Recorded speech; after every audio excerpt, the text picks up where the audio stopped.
Welcome to This Explainer. Now, I want you to imagine for just a second that a lot of the everyday ailments we simply accept as a normal part of getting older. The weakening bones, the increased heart issues, that fading memory, even those frequent winter colds. What if they all shared a single, surprising biological culprit? Well, today we are looking at a medical mystery hiding right in plain sight. We're going to unpack a widespread deficiency that is silently affecting millions of Americans over the age of 60. It's entirely preventable, it's incredibly common, and yet standard primary care almost completely ignores it. Okay, let's dive into this. Here is our roadmap for today so you know exactly where we're headed. First, the silent hormone crisis. Second, why aging blocks vitamin D. Third, the total body health impacts. Fourth, the hidden testing gap. And finally, your practical action plan. Starting right off with Section 1, the silent hormone crisis.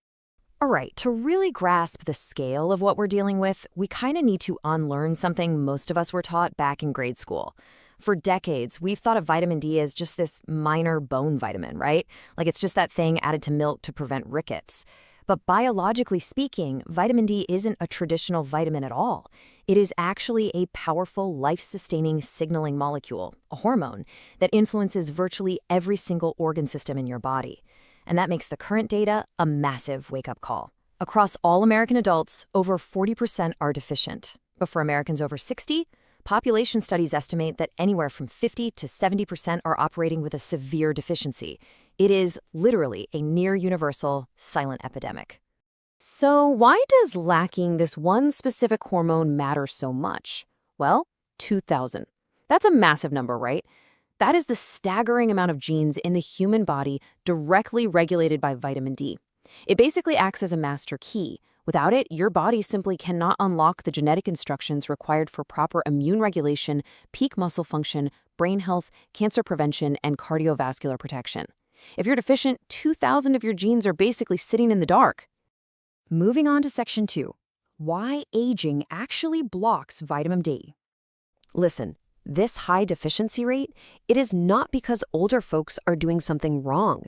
It's deeply rooted in the biological realities of aging and our modern lifestyle, which combine to make it nearly impossible to maintain adequate levels naturally. See, the primary way our bodies get this hormone is by producing it right in our skin, through a chemical reaction triggered by UV radiation from sunlight. But here's the catch. Our built-in manufacturing plant shuts down as we age.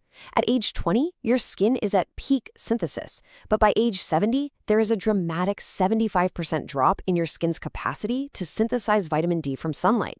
That means an older adult spending the exact same amount of time in the sun as a 20-year-old is producing only 1/4 of the vitamin D. Wild, right? Let's move to and see how this builds, because the skin is really just roadblock number 1.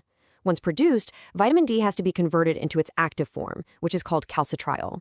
But aging kidneys really struggle to make this conversion efficiently. Plus, vitamin D is a fat-soluble molecule.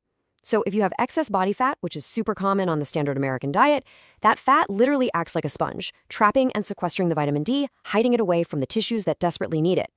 Add in our modern lifestyle, like spending way less time outdoors and wearing sunscreen, which, don't get me wrong, is absolutely crucial for preventing skin cancer, but completely blocks that required UVB radiation, and these roadblocks compound incredibly fast.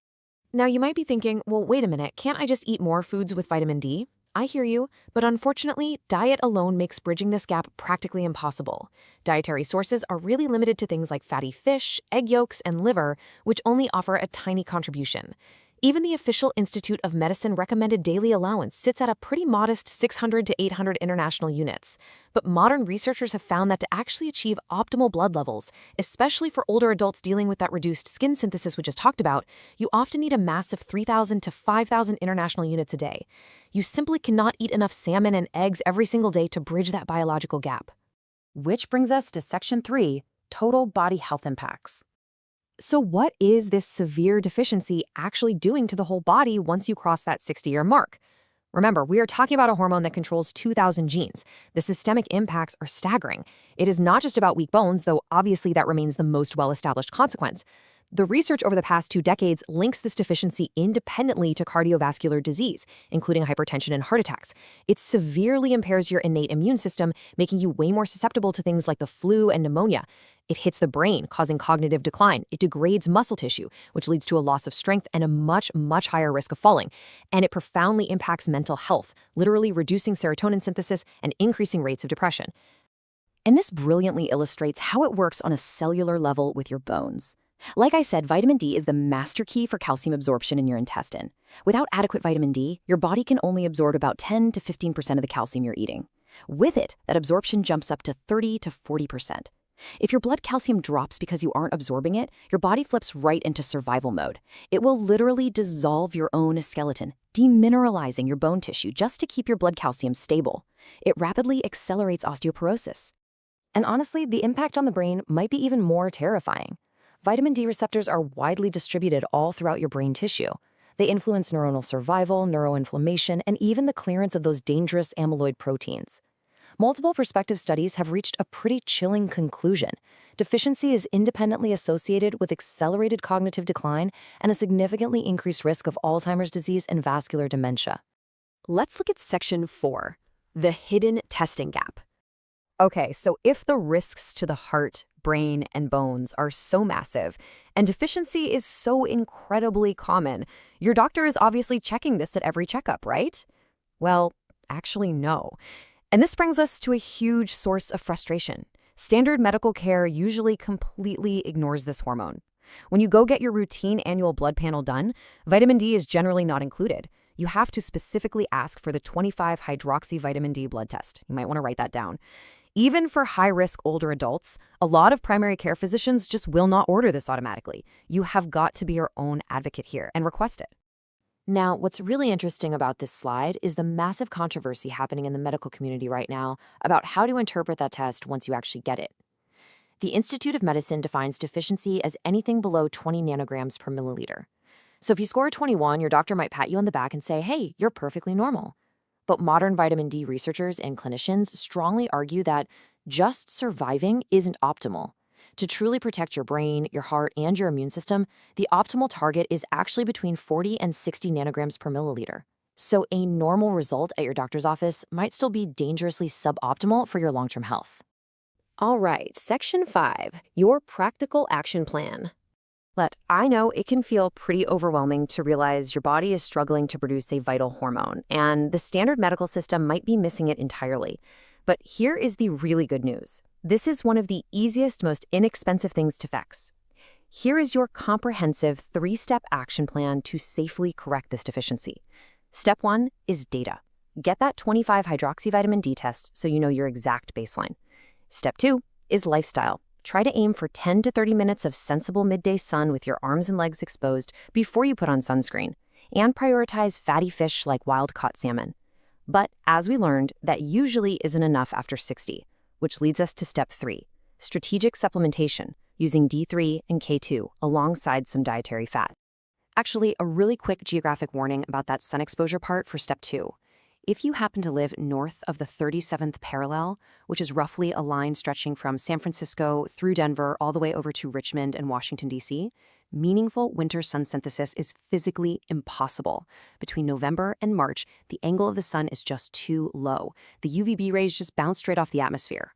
So if you live in this northern zone, winter supplementation isn't just a nice option, it is biologically essential. So the crucial point is exactly how you supplement. If you go buy a cheap vitamin D2 supplement, your body just won't use it effectively. You need vitamin D3 or cholecalciferol, which is far more potent and actually raises your blood levels sustainably. And because it's fat-soluble, you have to take it with your largest, fattiest meal of the day to actually absorb it. But here is the real secret. You need to pair it with vitamin K2, specifically the MK7 form. Remember how we said vitamin D increases calcium absorption? Well, vitamin K2 acts like a traffic cop. It directs that newly absorbed calcium straight into your bones where it belongs and keeps it from calcifying in your arterial walls. D3, K2, and a fatty meal, that whole shebang together is the absolute gold standard synergy for older adults. We've covered the science, the heavy risks, and some incredibly accessible solutions today. the sun you might have been avoiding, and those inexpensive supplements sitting right now on pharmacy shelves represent literally one of the most powerful anti-aging tools in modern medicine. So I'll leave you with this final thought. Will you let this silent hormone crisis quietly dictate the quality of your later years? Or will you take control and ask your doctor for a simple 25-hydroxy vitamin D test tomorrow? The choice and your health is in your hands. Thank you so much for joining me for this experience.